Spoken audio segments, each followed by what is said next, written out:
Okay. So good evening ulit.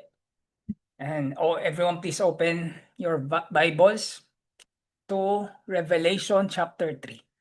Revelation chapter 3. Ngayong gabi, we will be looking at this letter na medyo tinamaan talaga ako ng husto, no?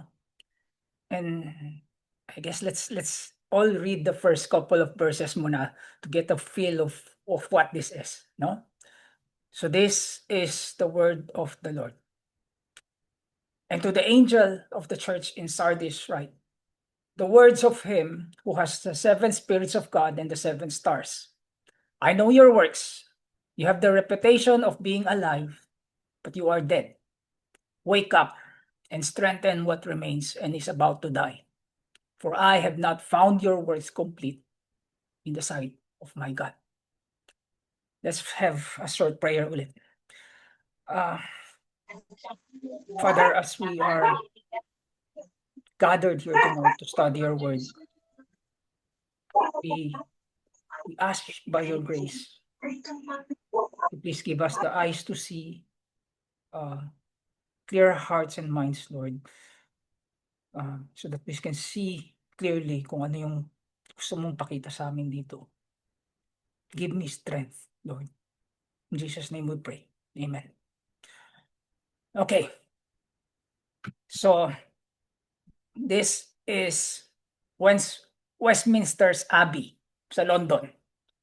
It's maybe the most beautiful and most famous Anglican cathedral sa buong mundo. At tourist spot siya, di ba? Kapag pumunta ka dyan sa London, this is really one of those places na hindi mo dapat papalampasin. And of course, just like any of these famous spots anywhere, kapag pumunta ka dyan, lagi yang silang may tours na ino-offer, no? And I remember hearing of this true story way back in the early 1900s of this little old Christian lady na sumali daw sa isa sa mga guided tours na yan.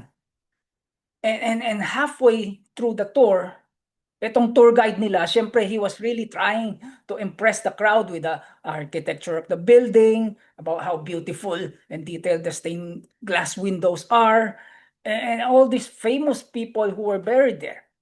Sabi niya si Sir Isaac Newton nakalibing dito, si Charles Darwin, Charles Dickens, at kung sino-sino pang sikat na tao. Even kings and queens are buried in this church, sabi niya. And then, this little old lady raised her hand and said, wait lang. Pwede ba, can I ask one quick question? And the guide, all proud and eager, answered, yes, ma'am, of course you may. And then she asked the question.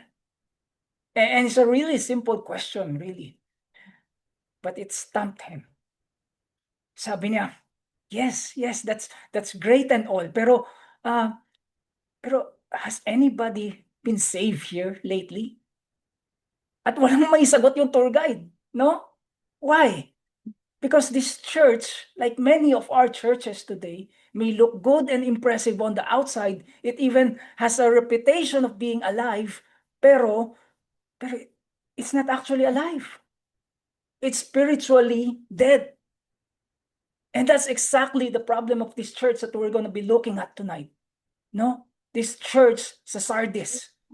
This church that Jesus described as dead. At pansinin nyo, he did not even say dying. Di ba? Sabi niya dead. The word is necros, which literally means corpse. Which is probably the worst thing that could ever be said about any church. Agree ba? Na it's dead when it should be alive. Now, bakit pala? Why should any church be alive? Well, because it's a place where God lives. Because it's a place where Christ lives, where the Holy Spirit lives. This is supposed to be the place where its members, the believers, are all spiritually alive because they have been given life. And so for Jesus to say, yes, you look godly, yes, you have a reputation of being this great and big church, but you're not actually alive, and the rest of whatever's left of you is also dying off, grabe yun. Di ba? It's like the complete opposite of Smyrna. Si Smyrna, kung naalala niyo, was being put to death for their steadfast faith. But Jesus says they live. Pero dito, it's, alam niyo ba, out of itong 7 letters na pinag-aaralan natin, this is really the only one where Jesus has nothing positive to say. As in, wala. Kasi di ba, doon sa mga ibang letters, Jesus always commends the church first for the good that they do, tapos ilalatag na yung mga mali nila. Pero dito walang ganun. There's none of that good stuff here. He just goes straight to the condemnation without the commendation. And the question for us really is, ano ba klaseng simbahan to for Jesus to even say this? Di ba? What does it look like for a church to have a reputation for being alive but is actually dead? Alam mo yung, years ago, there's this author named Michael Horton who wrote a book called Christless Christianity. But doon, he offers us this very thought-provoking question that I think is so relevant to this. Ano? Sabi niya, if Satan, si Satanas, took over a city, what do you think it would look like? I mean, really, isipin niyo lang. If Satan actually took control, ano ang magiging itsura ng simbahan niyo at ng bayan niyo? Tayo kasi ang immediate na papasok sa isip natin is probably chaos and mayhem. Di ba? Where everywhere you look, it's like anarchy with guns everywhere. Yung mga tindahan, puro alcohol at drugs na lang ang binibenta. Our mental picture is really somewhere along the lines of World War III. Tama? Na yung mga simbahan either sarado na or sinusunog, where we have people committing all kinds of different kinds against each other, and Christians are either being killed or dragged off to jail. Pero alam nyo, if you base your answer on how Satan has been moving and working throughout church history, the picture would actually be very, very different from yun. The picture would be parang utopia, where the streets are clean, where the people are prim and proper, where there are no crimes in the street, and the children are all very obedient. Walang nagmumura, puro opo at hindi po na lang naririnig mo, and there's no alcohol or cigarettes or even porn anywhere. At bukas ang simbahan. In fact, it's always full on Sundays. Standing room pa nga sa dami ng taong nag-a-attend. But here's the thing. Christ is not preached. Christ is not preached. Ang maririnig mo lang every Sunday are these motivational talks about how to live a better life, how to not cheat on your taxes, how to take care of your marriage, things like that. At ito ang pinaka-problema natin dyan. No? Because for so many of us here, given this picture, wala tayong nakikita ang issue dyan. Tama ba ako? In fact, if we're completely honest with ourselves, this is what some of us even long for. It doesn't really matter that much if the gospel is not fully preached. Basta nagsisimba ang tao, basta nabubuksan ng Biblia, and all the people are decent and nice, then ayos na yun. But friends, this is Sardis. This is the washing of the outside of the cup, but so that it looks nice and enticing to everyone outside, pero inside, there's absolutely nothing. Kaya we should be more worried about this than we really are. No? Pero unfortunately, the reality is that we're not. At yan ang nakakatakot, especially if you truly understand what Christ is saying to these churches that we have been studying this past week and months. Because what is it really being said here? It's saying that yes, today your church may have influence. Yes, it may have built up such a reputation in the community. Yes, it may be big and growing in popularity. Even sa social media, siguro madalas nagiging trending pa kayo. Pero if Jesus looks at it and says, yes, you may look alive, pero to me, you're dead, then anong kwenta nun? Di ba? Pero bakit nga ganun? Paano aabot sa ganyan na isang Kristiyanong simbahan? Well, in order for us to understand this better, as always, let's take a look at how we know about what we know about this city first. Okay? Para unti-unti maiko-connect natin siya sa sinasabi ni Jesus about this crisis that's happening within this church. So, Sardis. Ano ba ang kwento nila? Well, once upon a time, this was a great and beautiful city. It was the capital city, actually, of the ancient kingdom of Lydia. And the reason for their rapid growth is mainly because there was a gold rush that happened here. No? So may nakahanap ng ginto, at yun na. People, rich and influential people came migrating in. In fact, alam nyo ba, na this is the first city in all of human history where gold and silver coins were minted and first used as currency. Which is, ang galing, di ba? Pero here is where it also gets very interesting. Kasi one of those coins na nahanap ng mga archaeologists dito, is this one. It's a picture of the Roman emperor at that time, Domitian, holding in his hand 7 stars representing his power and his control and authority over the empire. Ngayon, paano ulit nagpakilala si Jesus sa letter na to? The words of him who has 7 spirits, the 7 spirits of God and the 7 stars. Diba? And although we know from chapter 1 that these 7 stars are actually the 7 angels or 7 messengers to these churches, dito Jesus is bringing up this phrase again specifically to this church because para sa kanila, this has a double meaning. Na yung emperor nyo na yan, dyan sa barya nyo, he's not really the true authority. I am the true authority.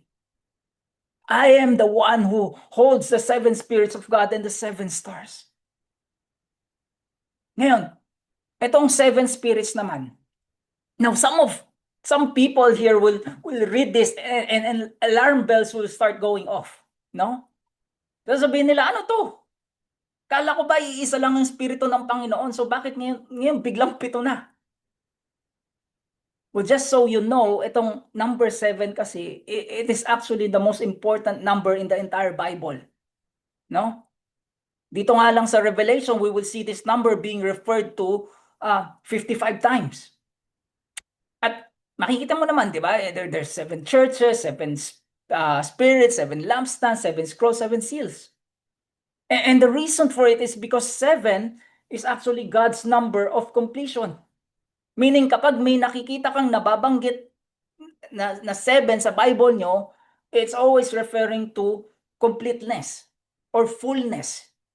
Yung kabuuan ba? And we can see this pattern going all the way back to the beginning, no? Back to the 7 days of creation, speaking of a perfect completion. And so as Jesus introduces himself to Sardis as the one who has the fullness of the Spirit of God, what he is talking about here is definitely not that he has 7 different independent spirits. Okay? But it's really speaking of the fullness of God's Spirit within his person. In fact, if we dig even further, we will see this being referred to and prophesied about sa Isaiah 11. No? Whereas this prophet, as he was writing about the coming Messiah, sabi na dito, and the spirits of the Lord shall rest upon him. The spirit of wisdom and understanding, the spirit of counsel and might, the spirit of knowledge, and the fear of the Lord. So there's 7 descriptions. At lahat na to, all of this encompasses who Jesus really is. Kaya kung napansin nyo, in every single letter that we have read, he has to remind each church of this. Kasi nga, each of their weaknesses can really be traced back to a faulty or incomplete view of Christ. Kaya what Jesus is really saying to all of us here tonight, and what he's saying also to in these letters, is that if you truly believe in me, you have to believe in all of me. Hindi yung mamimili ka lang kung anong gusto mo dito. Because if you pick and choose only those that you're comfortable with, you're immediately going to be in error. Which is exactly what's happened to most of these churches that he's condemning. Diba? Including this one. Now, he then also goes to say to Sardis, I know your works. Which is in reference to both his sovereignty and omnipotence. Pero anong works ba to specifically? Kasi tandaan niyo, wala siyang masabing kahit anong maganda dito. Di ba? So what works is he talking about? Well, again, to have a clearer picture, balik tayo sandali sa history nitong lugar na to. You see, itong si Sardis kasi, just like every other city in this region, is also home to numerous pagan cults. Kultura na nila yan eh. So hindi na nakakagulat na ganyan din dito, no? And to have to establish the Church of Christ in a place like this, in a culture that is in direct opposition to biblical Christianity, we saw from the other churches that what this will ultimately lead to is persecution. Diba? Especially if you go around pointing out other people's errors by preaching the true word of God. And that is what's curious about Sardis. No? Kasi hindi sila persecuted. In a paganistic city like this, hindi nila kailangan magtago. Kaya nga, out of all these churches that we will be looking at, sila talaga ang naging pinakamalaki at pinakamayaman. In fact, they have acquired such a name for themselves na naging trending sila. Because everywhere, everyone who's anyone in that town is probably a member of this popular church. I mean, that's why Jesus says you have a reputation for being alive. Kasi on the outside, things look great. The church is full. Even their doctrine was sound. Well, I assume it's sound kasi wala namang sinabi si Jesus tungkol dyan, unlike sa Pergamum at sa Thyatira, di ba? Who both dabbled in idolatry and immorality. Kaya nga sila na-call out doon. Pero dito hindi yan issue. They know what the true gospel is. They know that the only way anyone can receive life is only by grace through faith, apart from works. And yet you're dead. You have a reputation for being alive. You have a reputation for being saved even. But you're not. I mean, I could just imagine the leaders of this church receiving this letter from John. No? Siyempre, super excited sila. What an honor it is to be able to receive a letter from the last living apostle. Diba? Pero as they open up that letter to read in front of the congregation, bad news. Noong una, okay pa eh. You have a reputation for being alive. Yes, hallelujah, praise the Lord. Pero as soon as the very next statement was read, but you are actually dead, siguro nakangangan na lang lahat ng bibig nila. Kasi they didn't expect this. They thought God was blessing them. God was blessing them because they have the best attendance numbers, the most influential members, where even the quality of their ministries and their programs is so vast and so great na kinokopya na lang sila ng ibang simbahan. But they had no idea that they're dead. How can we be dead? Siguro sabi nila. We're thriving, we're growing in every kind of metrics known to man. So how can we be that and dying at the same time. Well, apparently, base dito sa sinasabi, binabasa natin, both of these statements could be true for any church at the same time. No? So yes, a church can be vibrant and growing, and yet, when Jesus checks their spiritual pulse, he's not getting any heartbeat. And by the way, speaking of that pala, one of the unique things about the city of Sardis is that they have this necropolis within their city. No? Alam niyo yung necropolis? It's the city of the dead. It's basically this large graveyard of dead kings and dead citizens. And although it's not uncommon for big cities at this time to have something like this, sila kasi talagang nasa gitna ng bayan nila to. No? So the graveyard where the dead are is situated right in the very heart of the city. And Jesus here might as well be saying, well, since you have all these dead people buried deep within you, siguro tama lang na isama nyo na din yung simbahan nyo. And again, we ask, why? Di ba? Ano ba ang ginagawa nilang mali? Well, ganito kasi yan. Kung naalala niyo, nabanggit natin kanina, that they have this gold rush, which brought all these rich and influential into the city. Di ba? And one of the biggest groups is this large, wealthy, and powerful Jewish community. Mga Hudyo. And for these Jews, ano ulit ang religion nila? Judaism. Right? And Judaism at this time is a permitted religion. Meaning it's officially recognized by Rome as a valid religion and is therefore legal to practice. As opposed to a non-accredited religion na kapag pinapractice mo ang mga yan, then pwede ka na lang nilang patayin at huliin na patayin since you're basically breaking the law. Ngayon, just like what we saw sa Smyrna, Christianity is in a very tricky situation dito. Kasi when Christ's original apostles first established the church, they were initially seen and recognized as just another sect ng Judaism. And so for all intents and purposes, okay sila. They were politically protected from persecution. Pero ito kasi ang problema dyan. Because any true Christian will declare without a shadow of a doubt that Jesus is Lord.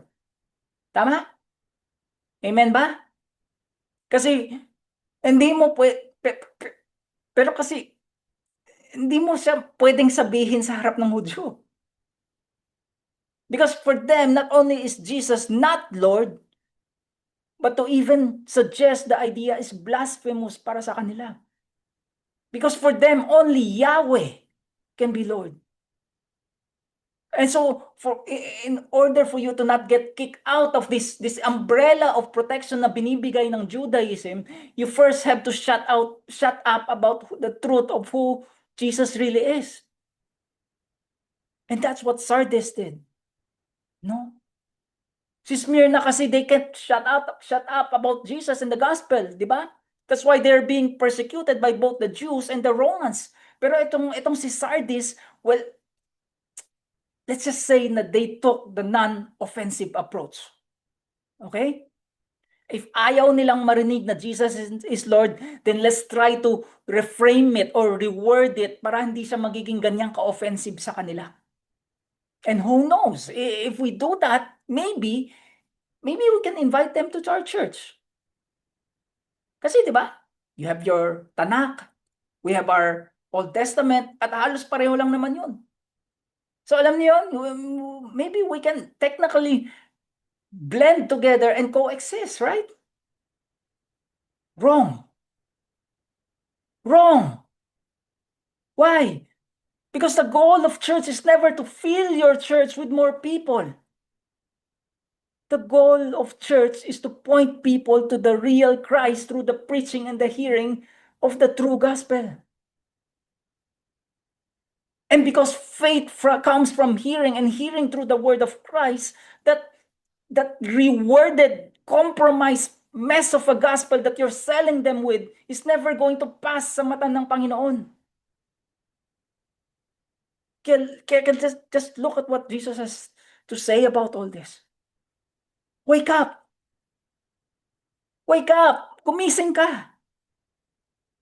Now, some of you may say, teka lang, kala ko ba patay sila? So bakit wake up? Well, ano ba ang ino-offer ni Jesus sa ating lahat? To those of us who are dead in our sin. Resurrection and life. Di ba? Because Jesus is the giver of life. That's why He's calling this dead church here to wake up even though they're dead. Now, itong phrase na wake up, it also has a very specific context. No? Kasi it's talking about watchmen na if they fail if they fall asleep on the job and were not alert, their city could be fully overtaken. Which is exactly what happened dito sa Sardis. Kasi twice in this city's history pala, their guards failed to watch and wake up, and each time enemies use this opportunity to sneak in and destroy the entire place. So literally, 2 beses na palang namatay itong bayan nila. Pero bakit sila ganyan? Bakit sila kampante at hinayaan na lang mangyari lahat na to ng 2 beses pa? Well, because Sardis is an acropolis. Meaning it's a city built on top of a mountain. Where yung 3 sides nila ay puro bangin. So kapag ganyan ang bayan nyo, technically, yung harap lang ninyo ang kailangan mong protektahin. Di ba? And since they have built this high and seemingly impenetrable wall, kala nila safe na sila. They think they're invincible. Pero they're not. Because their lack of military readiness eventually led to their demise. And this is why Jesus is saying to every Christian in every church, in every age here, wake up. Wake up. Not just from your laziness, but wake up from your arrogance and your confidence, and your confidence that you think just because you're not being persecuted by the Jews or the Greeks, just because people are actually coming into your church, kaya lumalaki kayo, na okay na kayo. No. No. Because it could be that the very reason they're coming to you and not to other churches is because you're dead. Naisip niyo ba yun? Kaya sila komportableng mag-attend sa inyo kasi wala silang kailangang katakutan sa simbahan nyo. Alam nyo, in some ways, church really ought to be the scariest place on earth for an unconverted person. Alam nyo ba yun? Kasi isipin nyo why on earth would a person, a sinner who is openly and blatantly sinful, ever feel comfortable and confident walking into a place where the holy and righteous God and judge of the universe is being worshipped? Di ba? By people whose garments have been washed clean by God, no less. He shouldn't feel comfortable. Why? Because what he hears in church should be so opposite and so offensive to his earthly sensibilities that it will either drive him to his knees in repentance or drive him away altogether because he outrightly rejected what Christ is offering. Friends, let me tell you, anything outside of that is a compromise. Because you're holding on to something, you're holding something back from the preaching of His word. Because you're not standing up against the Roman cults in a way that would offend them. Okay, there's no power here. There's no life here. This is why Jesus continues on with, and strengthen what remains and is about to die. For I have not found your works complete in the sight of my God. Because this thing, this pandemic inside the church, kung hindi ka mag-ingat-ingat dyan, kakalat yan. And what was a compromise then is now going to be normal. Kasi people won't even see it as unusual anymore. Kasi, eto ano ba ang itsura ng simbahan na ganyan? In a practical sense. What does a church who has let compromise in so deep that it becomes normal look like? Well, here's a picture for you. Kasi here you have this church that's big and it's growing exponentially. And you have these people inside there saying, ayos to. We're really in a good place because the Romans like us, the Jews like us, and we have this great favor and influence within our community. Now, somebody might stand up and say, well, yeah, pero that's because you're not preaching the gospel in the way that would offend the Jews. Because you're just picking and choosing what you want to preach so that you won't have to stand up against the Roman cults in a way that would offend them. Now, what would this church say kapag sinabihan mo sila ng ganyan? Ano yung pinagsasabi mo? Hindi mo ba nakikita? Ang daming taong nag-a-attend sa amin, no? So who are you to say that there's no life here? God is obviously blessing us. That's why we're growing. That's why we're not being persecuted. So kung di ka natutuwa para sa amin, you go right ahead. Sa iba ka na lang pumunta. Kita niyo yun? Friends, strengthen what remains, lest it also dies. Because what was once a compromise is now normal and accepted. And for these churches, because they're not preaching the whole counsel of God anymore. That's why Jesus says, your words are incomplete in the sight of God. And by the way, speaking of incomplete, alam niyo the main reason why the number of the beast or the number of the enemy is 666 is because whatever alternative that he is offering always falls short of the fullness of Christ. So mukha lang siyang kompleto pero hindi siya kompleto. Laging may kulang. Just like what Jesus is saying here. That's why he says to this church, you're not alive, you're a lie. You're dead. And he goes on to remind each one of us, remember then what you have received and heard. Remember what? Remember the gospel. Remember that gospel that you have seen and heard and used to preach about all the time until merong nagalit sa'yo o nambastos sa'yo, kaya naghanap ka na lang ng ibang paraan. To preach it in a way that doesn't offend other people. Remember that gospel and keep it. Why? Why does it need to spell this out to us? Because you and I, our tendency is to let go when the going gets tough. Tama?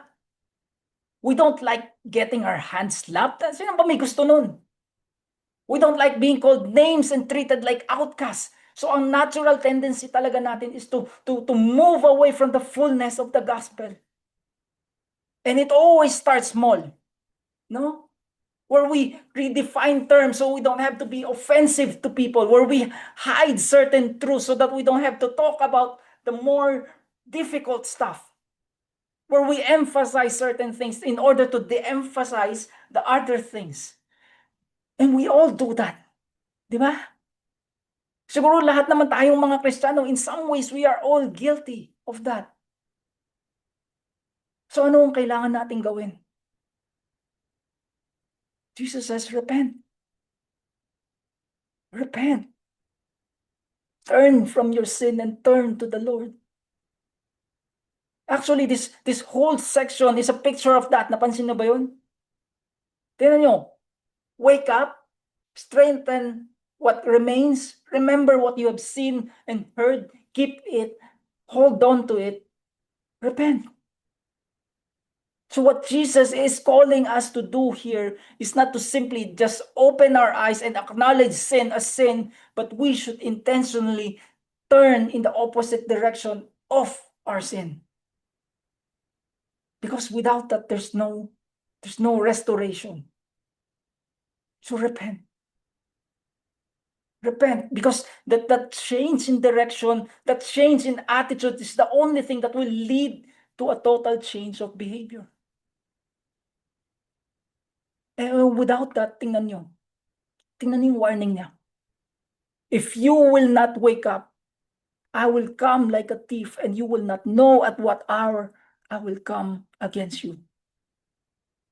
Just like those invaders who conquered Sardis in the night. Di ba? The city who was so confident because they thought they were unconquerable. Who thought they were invincible, and yet when they were taken down twice under the cover of darkness. Isipin mo, twice. Okay, you better believe that they understood fully what Jesus was saying to them when he said this to them. No? Tayo.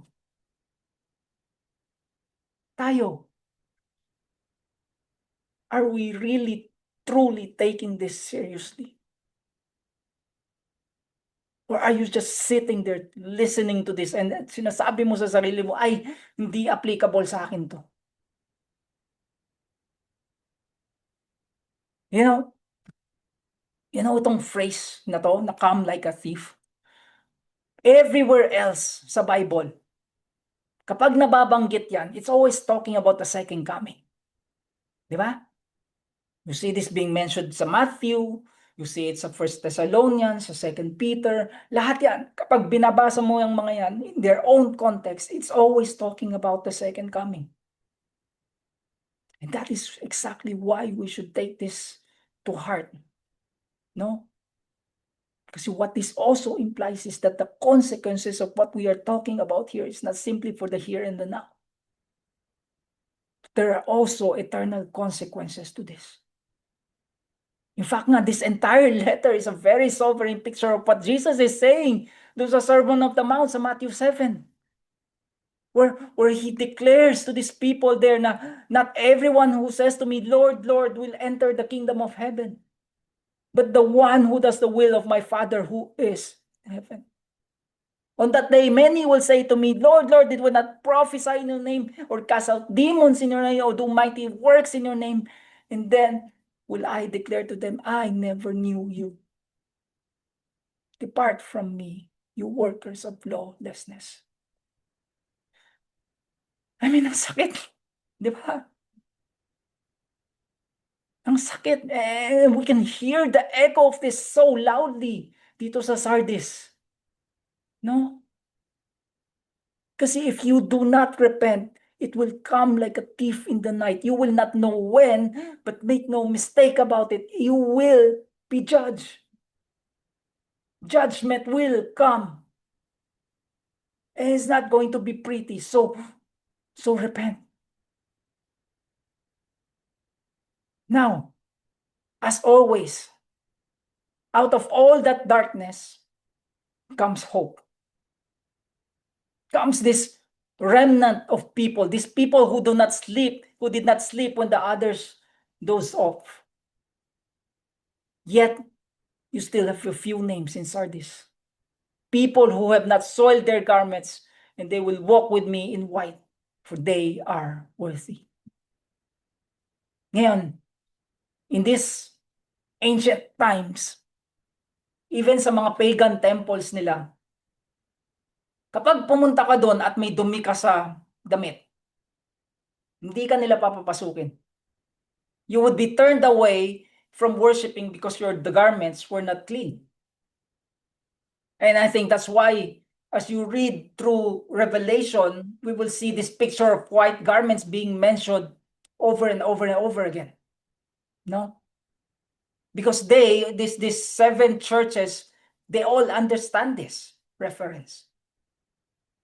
Basically, kung ganun sila, ang mga pagans, lalo na kami.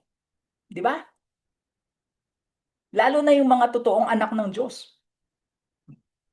Kasi these are the very people whose soiled garments have been washed clean and is therefore worthy to walk with Him. Ngayon, here's also a very important detail for us to understand pala. Kasi itong word na worthy dito, everywhere else sa Revelation where this word appears, it's always talking about Jesus. It always points to Christ. Ito lang yung kaisa-isang instance where this word na worthy is used to refer to other people. Specifically it refers to us, the followers of Christ. And why is that? Why is Christ and His followers being mentioned in the same breath? Like, parang walang pinag-iba sa kanila. Ibig ba sabihin nun that we now have the same kind of worthiness? Or of perfection? Ano sa tingin nyo? Yes? Sino nagsabing yes? Well, let's read this again para mahimay natin ng mas maayos. Pwede ba?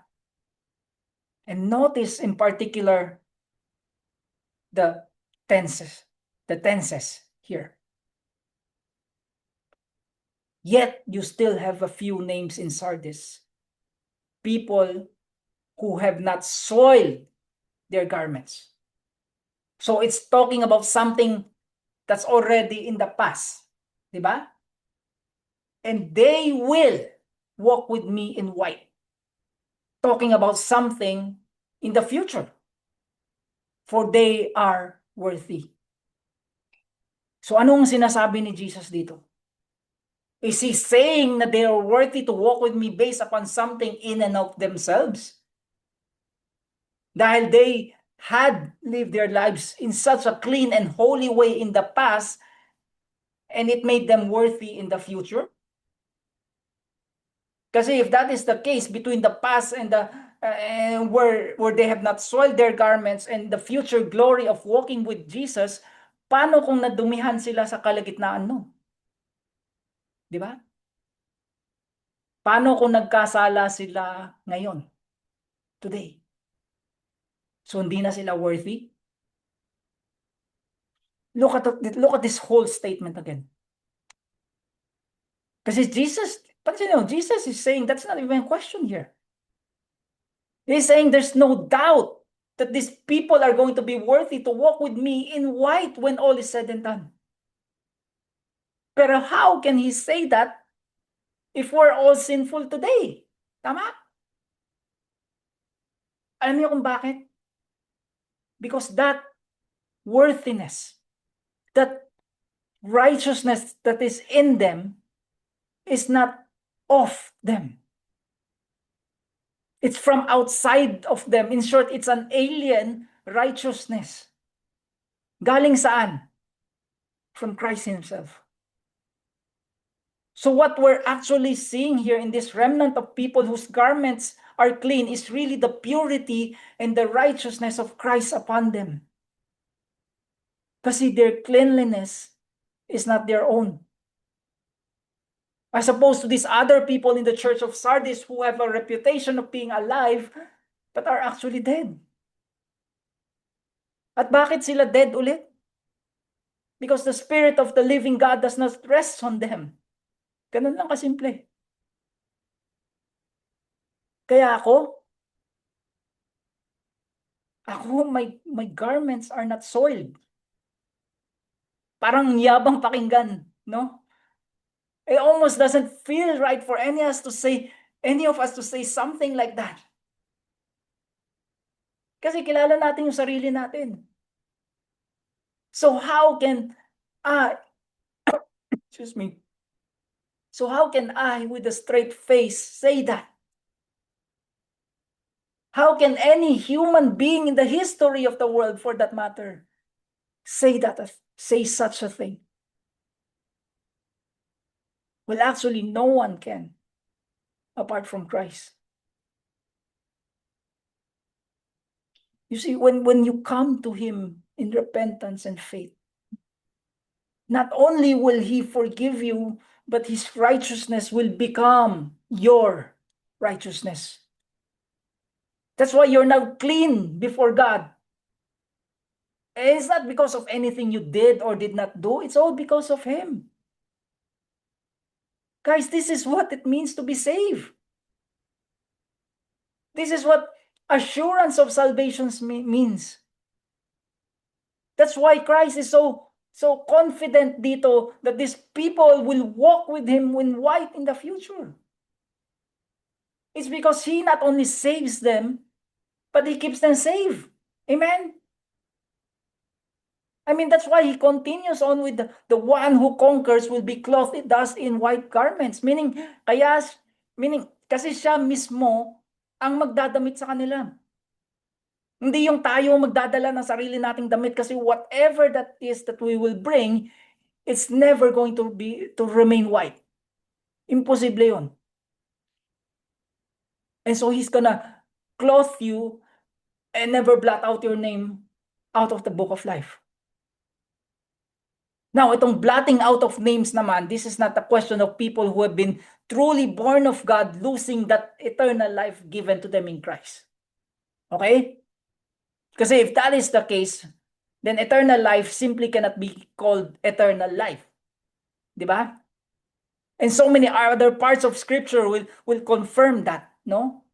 That this is a theological impossibility. Tulad sa John 10:28, where this same John who wrote the book of Revelation records Jesus as saying, I give them eternal life, and they will never perish, and no one will snatch them out of my hand. So ano nga itong blotting out of names na to? Well, it means that these people, although their names are known and registered among those who are outwardly professing to have life in Christ, hindi talaga sila nandyan. Their names have been blacked out or in parentheses, so to speak. In other words, they say they're Christian, but in reality, they are, as Jude says, twice dead. They are dead in their trespasses and their sins, and they are dead in their profession of life. Much like this city of Sardis, who died twice. At yan yung pinakapunto ng lahat na to, no? Kasi yes, all of us who were born once in this world because of sin, we have been appointed to die twice. At malinaw naman yan. For the wages of sin is death nga. Di ba? And that is both a physical death and an eternal death. So dalawa. Pero if you were born twice, meaning if you've been born again, the good news of the Bible is that not only will you only get to die once, because Jesus has already delivered you from that second death. At yun na yun. No? Hindi yung mabubuhay ka, mamamatay, mabubuhay, mamamatay, depending on how obedient you are. It doesn't really make sense. Agree ba? Now, for those of us here who are truly born again, look at what Jesus says. I will confess His name before my Father and before His angels. I mean, ramdam niyo yung bigat nun? Jesus says, I will confess His name before my Father. Now, in Luke 9:26, Jesus Himself was also talking about something very similar, no? Sabi na, whoever is ashamed of me and of my words, of him will the Son of Man be ashamed when He comes in His glory and the glory of the Father and of the holy angels. So basically, if you don't confess me before men, I will not confess you before the Father. And that's why He said earlier that the works of the people in the church of Sardis is incomplete. No? Because they were not confessing Christ in the midst of this pagan and Jewish culture. And why are they not doing that ulit? Because they want to get along with them. They don't want to be persecuted. They want to be liked. They want people to appreciate them and say they don't do the complete work. And notice, hindi na sinabing they don't do any works at all. But their works are not found complete. Because they don't proclaim the whole gospel. They minimize the lost condition of man and the dirtiness of their sin and the inevitable punishment of hell, for God has a wonderful plan for your life.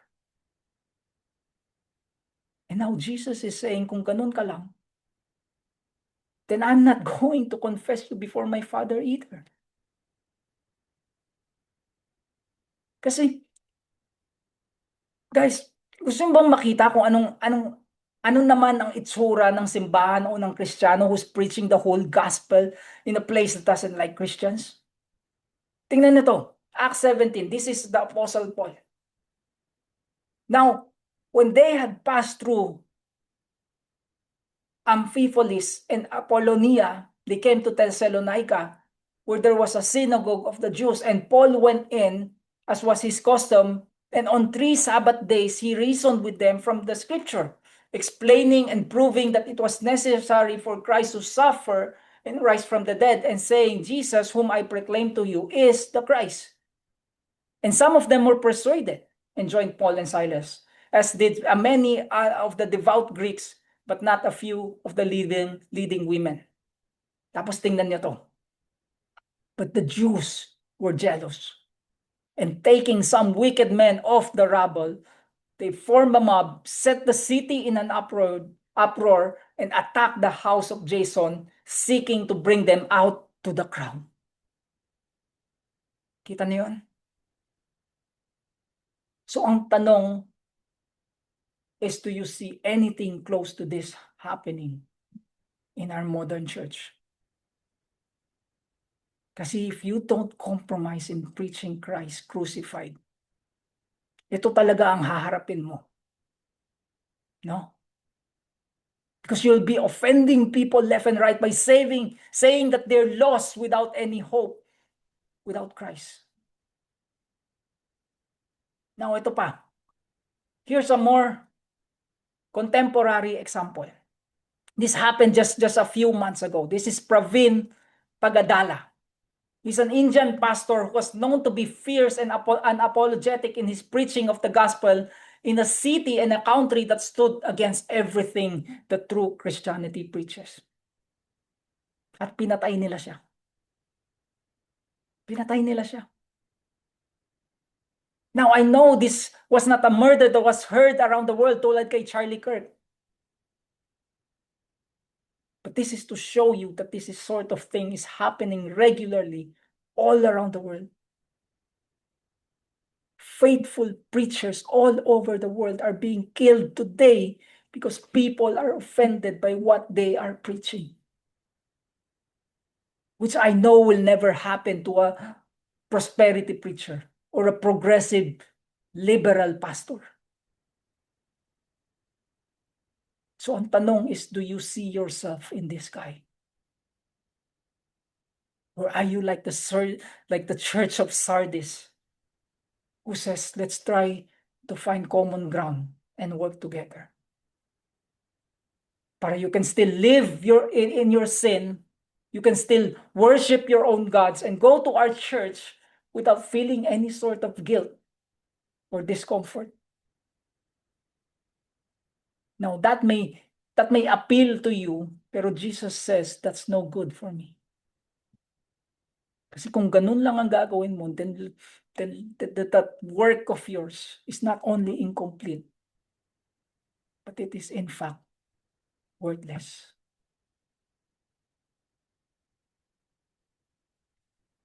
Now, before we end, let me touch on this.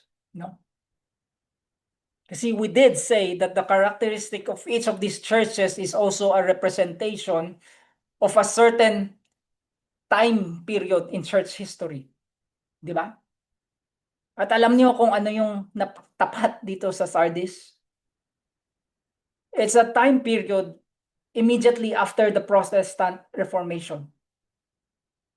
It's a time period that resulted after Martin Luther and the rest of the reformers, in their desire to return to the early teachings and principles of the original apostles as it was written in the Bible, pointed out the abuses and the errors of the church. And they were subsequently excommunicated because of it, because they would not recant what they said. And by the way, that's what Sardis really means, no? That's the literal meaning ng Sardis. It's a remnant, or those who have escaped. Perfectly describing what these reformers did as they separated themselves from that state church. Pero ano ang nangyari after nitong first generation ng reformers? Anong ginawa ng mga simbahang na itayo after this to make God rebuke them so much that as in wala siyang masabing maganda? Kasi remember, ito din yung time that the battle cry of the 5 solas were originally raised. No? Alam niyo ba yung 5 solas? Faith alone, grace alone, Christ alone, Scripture alone, for the glory of God alone. Basically, the foundations or the pillars of every Christian's faith. So if this is really a wonderful time for Christianity, ano ang naging problema? Well, the answer can be found in this little phrase in the book of James, where he says faith without works is dead. Kasi what happens is, after these reformers came in, or should I say, went out, itong mga sumunod na henerasyon pagkatapos nila, these people who claim to be saved just because they confess to the same teaching that these original reformers like Luther and Knox and Calvin teach, they stop there. No? They think na just because it's so clear in the Bible that it's faith alone that saves, hindi mo na kailangan sumunod sa mga utos ng Diyos. No. No, maling-mali yun. Kasi yes, although Ephesians 8:2, 8, and 9 tells us so clearly that it is by grace you have been saved through faith, that is not your own doing, it is the gift of God, not as a result of works, so that no one may boast. Pero in that same Bible of yours, God also says through James, for as the body apart from the spirit is dead, so also faith apart from works is dead. I mean, no wonder why Jesus called these people dead. Di ba? Kasi yes, you might have the right confession of faith. Yes, you may know your scriptures more than the person next to you. Pero if you think for 1 second that alone is enough to keep you safe, like the city of Sardis, kailangan mo talagang magising. No? Kasi although these things that you do or don't do not contribute anything to whether or not you're saved, pero these works are the very proof that you are. It's a very evidence that your faith is real. And not just some outward profession na I accept Jesus na wala namang kalaman-laman. And speaking of works, tanungin ko din kayo, what is that ultimate work that Christ wanted us all to do? What is the Great Commission? Go therefore and make disciples of all nations. Diba? By doing what? By preaching the whole gospel. So if today you are not doing that, or you compromise by taking parts of it out para walang magalit sa'yo, then Jesus will tell you, I know your works, or lack thereof. You have a reputation of being alive or safe, but you are dead. So wake up and strengthen what remains and is about to die, for I have not found your works complete in the sight of my God. Remember then what you have received and heard. Keep it and repent, because if you will not wake up, I will come like a thief, and you will not know at what hour I will come against you.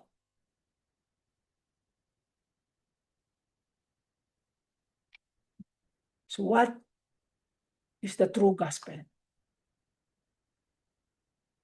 What is the true and undefiled gospel? And let's end with this. Pwede ba? Para hindi na tayo magkakamali. Kasi ano ba talaga ang issue natin?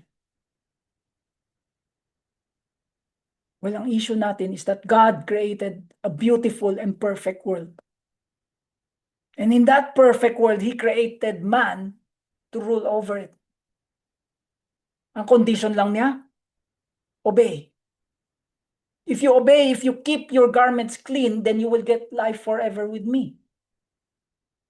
Pero if not, you get death and separation from me. Pero ano nangyari?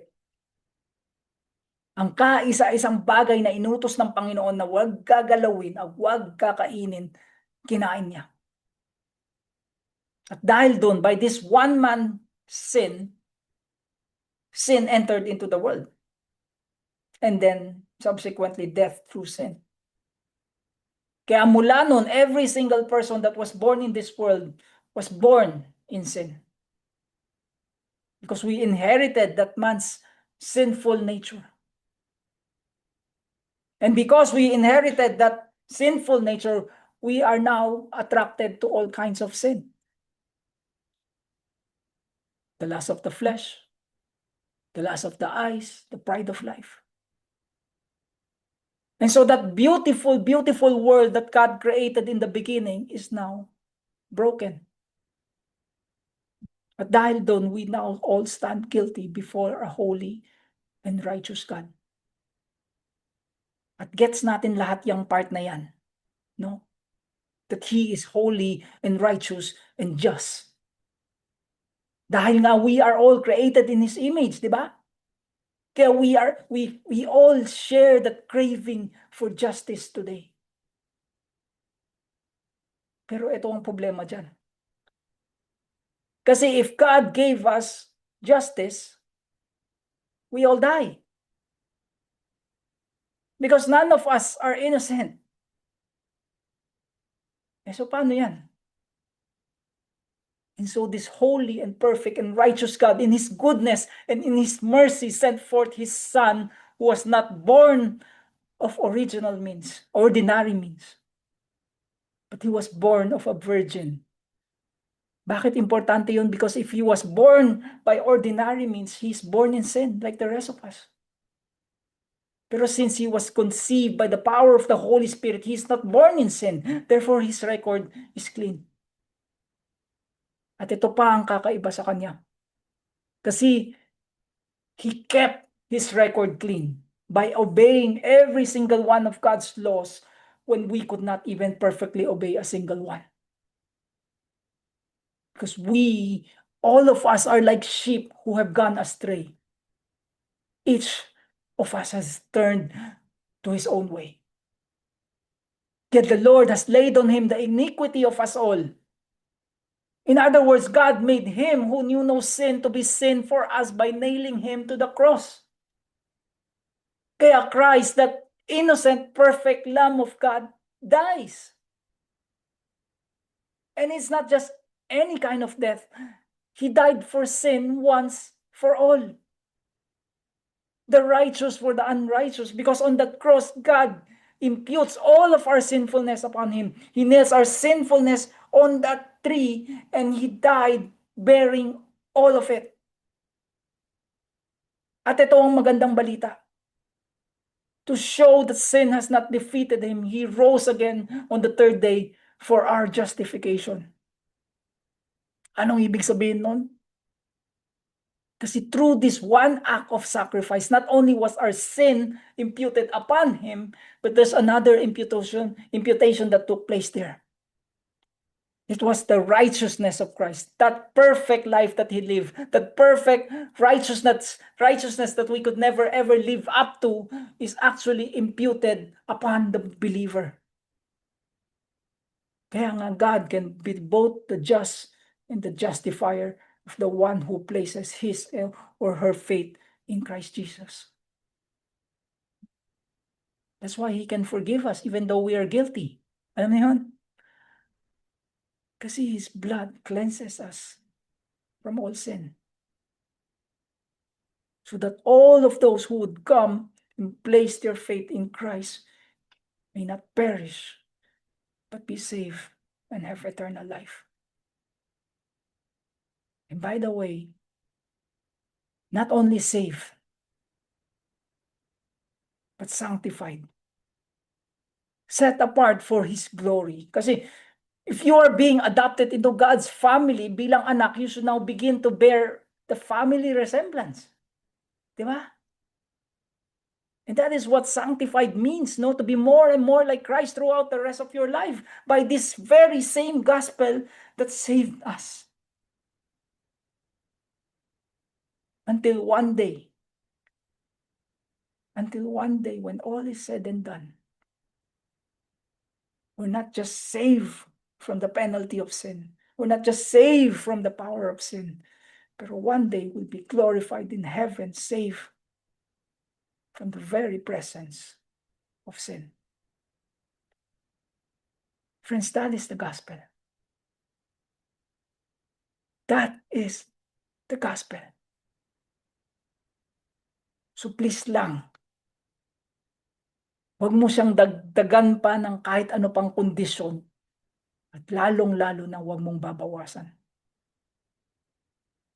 If you've been doing it, then Jesus says, wake up. Wake up.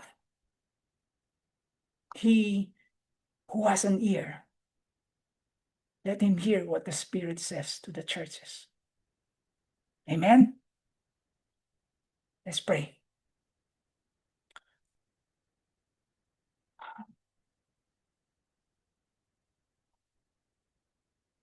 Oh Lord God. Oh God. As we come to you tonight with heavy hearts, with the news of some of your most faithful servants leaving us and coming home to you in such a short amount of time. I pray that you would remind us again and again that our days here are preordained by you.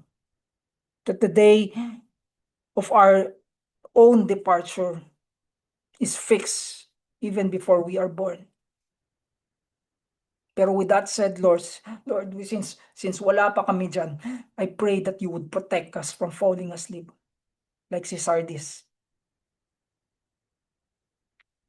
Help us be alert, Lord. Help us be sensitive,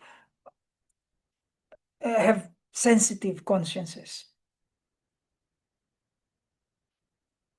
And help us most of all be faithful to the handling, the most precious treasure you have entrusted to us while we are here. That is the gospel. But when that day comes, then when we too will walk out of this life and into the spirit world, what's waiting for us will be that great reward, the greatest reward ever. And that is your sweet embrace. So as we end tonight, we thank you and praise you for this amazing grace as we now sing to you, Lord. In Jesus' name we pray. Amen. Amen. Amen.